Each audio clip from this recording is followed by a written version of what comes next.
G'day everyone. So this one's a follow-up from the last video, after which it became pretty clear pretty fast that there was a lack of understanding around power. What power means, especially in sociological terms, and the outcomes of it.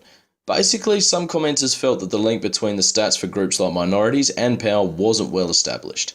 So this was a good reflection for me. It was something I assumed people would get on their own, I guess, and it was a fairly unfair assumption too in hindsight, but I'm more than happy to give an explanation.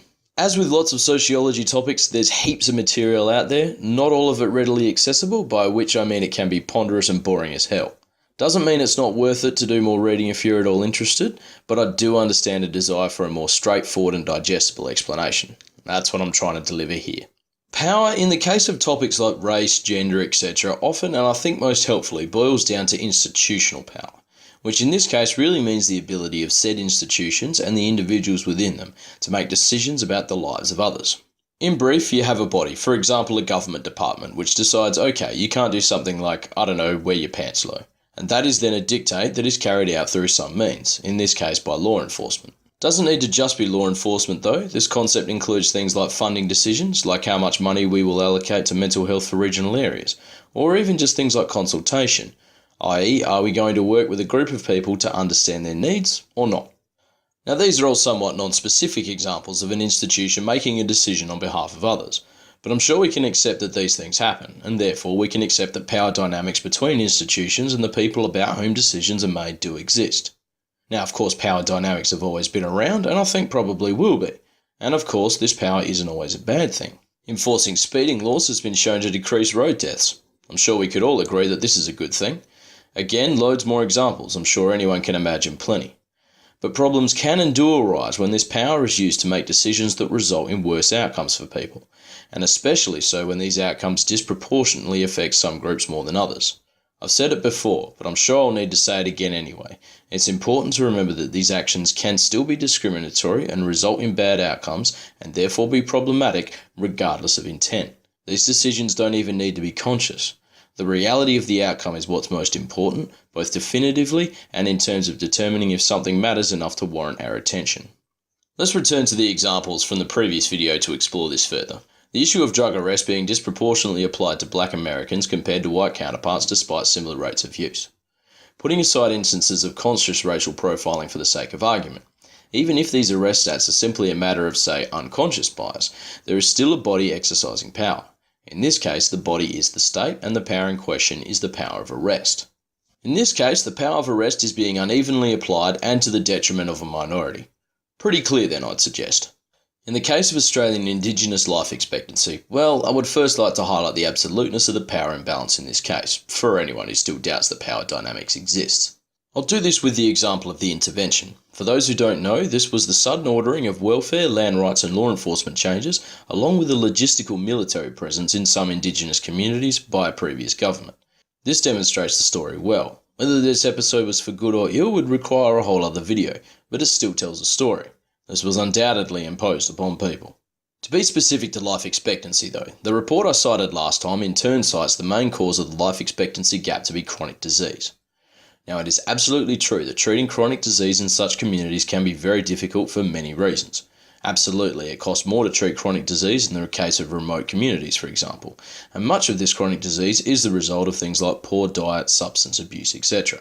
There's cultural barriers at play here, there's entrenched behavioural issues, and I suspect at least some of this gap in life expectancy can be put down to our society on the whole simply not having come up with good solutions.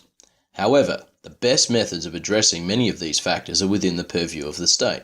The majority of this gap is demonstrably the result of decisions like not adequately funding regional healthcare, or not providing engagement in a matter that Indigenous people can connect with. To nest an example within an example, Maywiru, as mentioned in that Sugar film, which is a largely Indigenous designed and executed program, was meeting with great success until the vital government funding was pulled. Interesting that the state sacrificing some of the control and therefore power in this example resulted in good outcomes. But I digress.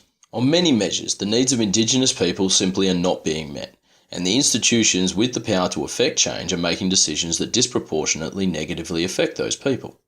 There's studies reflecting this fact as well, citing for example failure to follow through on commitments to see to adequate funding of Indigenous health, having inadequate funding regimes to cope with extra need in the first place, and failure to see to a need to ensure services are accessible to Indigenous people. The decision-making bodies in this country do have an ability to address the life expectancy differences, and often, as demonstrated, have chosen not to. This is therefore a clear example, among many, of the exercising of institutional power to the detriment of a minority. A couple of additional points before I summarise. Some commenters on the last video pointed out, though not in these words, that institutional power is not confined to being exercised upon racial minorities, which is absolutely correct. The focus on race last time simply resulted from Carl's video being about the definition of racism, but it does bear a mention that institutional power can be applied and applied in a detrimental way to many groups. The poor was an example raised, others include women, the disabled, and the mentally ill. These are all examples of groups, not specifically linked to race, that do suffer at the hand of institutional power. Not something I would ever want to diminish, just maybe something a touch off topic. Also mentioned in the comment section were examples of racial and ethnic minorities that, at least in some aspects, do not experience the disproportionately negative outcomes of institutional power. And it's clearly true, this happens. The reasons why depend on the group or groups you're assessing, but will always involve some route to empowerment or lack of circumstance that results in disempowerment in the first place. Like, say, arriving in the West with money and previous education, like some recent migrant groups from Africa when compared to others. Or being the beneficiary of the redefining of cultural norms over time, and especially so in the presence of cultures that fit the mainstream even less than your own, like in the example of European migrants to Australia. These lacks of or changes in the power dynamic can occur, and I'm not disputing that. But it's really important to remember that these examples do not imply that power dynamics do not exist, or that all groups can simply choose to, say, assimilate to a dominant culture and no longer see deleterious effects. That reality is demonstrated by a great many examples, a couple of which we've just seen. So, to summarise, racial minorities are among examples of groups who often have reduced or even nil say in decisions that affect them compared with the majority within a nation. This power imbalance can result in disproportionately negative outcomes for racial groups, and all too often does. When this happens, it is termed institutional racism. And it is this understanding that has driven the call for the definition of racism generally to include power. Racism under such a definition would be concerned with outcomes of bias, which I gotta say, seems way more important than other considerations. Thoughts, comments and corrections are welcome as always, but, and I feel I've been pretty clear about this from the start, I'm only engaging with people who I feel are genuinely interested in discussion. If you call minorities parasites, for example, it ain't gonna happen, mates. Till next time, this has been Yeah Nah, thanks for watching.